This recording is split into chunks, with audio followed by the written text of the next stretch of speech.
اس موضوع کے حوالے سے ہم نے ماہر نفسیات ثنا خواجہ سے بھی بات کی. اس مسئلے کے حوالے سے ان کا یہ کہنا تھا. جب کوئی بھی جو ڈرگ ہے وہ پیشنٹ پہ اتنا حاوی ہو جائے کہ اس کی تمام لائف جو ہے وہ اس پہ اثر انداز وہ کرے. اگر فار ایگزامپل اگر وہ شراب لیتا ہے یا اگر وہ چرس لیتا ہے، ٹھیک ہے، تو اس کو نہیں پتا کہ وہ شراب کے نشے میں یا چرس کے نشے میں وہ کہاں پہ بیٹھا ہوا ہے، اس کی حالت کیا ہے، وہ گندے کپڑوں میں ہے یا اس نے کچھ کھایا ہے یا اس نے کچھ پیا ہے یا وہ کچھ چوری کر کے چیزیں لے کے جا رہا ہے. جب وہ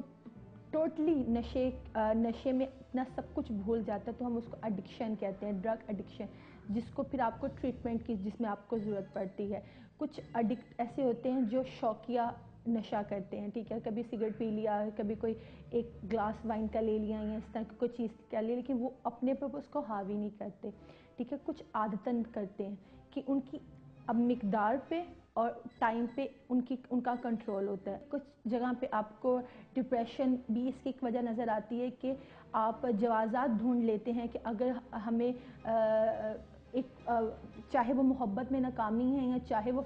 پیپرز میں فیل ہو گئے یا کوئی بھی وجہ ہوئی ہے اس کو جس کا ڈپریشن ہے، تو وہ یہ سمجھتا ہے کہ اگر میں یہ نشہ کروں گا تو اس سے میں اس چیز کو بھول جاؤں گا. وہ جو مریض ہوتا ہے وہ اپنے لیے جوازات تلاش کر لیتا ہے، ٹھیک ہے. جو یوزلی نظر آتی ہے وہ ہے کہ یہی کہ ایک پیئر پریشر بہت زیادہ اس میں ہے، ڈپریشن ایک وجہ ہو جاتی ہے، دوسرا بہت زیادہ پیسوں کی فراوانی، ٹھیک ہے. جب آپ کے پاس پیسوں کی فراوانی ہو تو آپ اسی سوسائٹی میں موو کرتے ہیں اور پھر یہ کہ آپ کا اس چیز پہ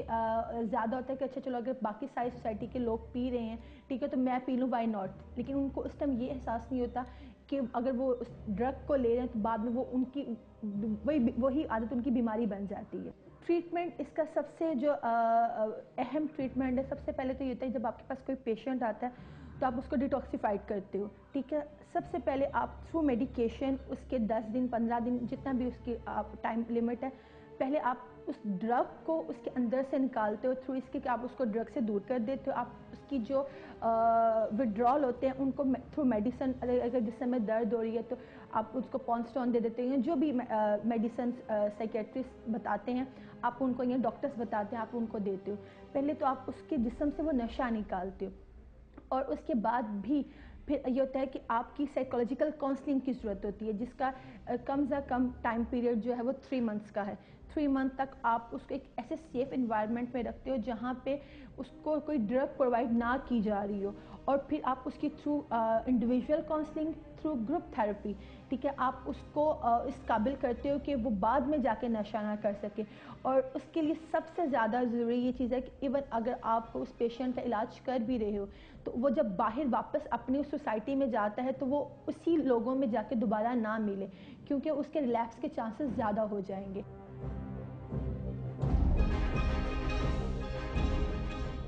پروگرام کے آخر میں صرف اتنا کہوں گا کہ ڈرگ ایڈکشن ایک ایسا مسئلہ، ایک ایسی بیماری ہے جو گزرتے وقت کے ساتھ ہمارے معاشرے میں بڑھتی چلی جا رہی ہے. اگر اس مسئلے سے جان چھڑانی ہے تو ذاتی سطح پر ہم سب کو اس کی حوصلہ شکنی کرنی ہوگی. ڈرگ ٹریٹمنٹ سینٹرز بنانے ہوں گے جہاں پہ غریب لوگوں کا مفت علاج ہو سکے، اور حکومتی سطح پر نشے کی کھلے عام دستیابی کے حوالے سے سخت اقدامات اٹھانے ہوں گے.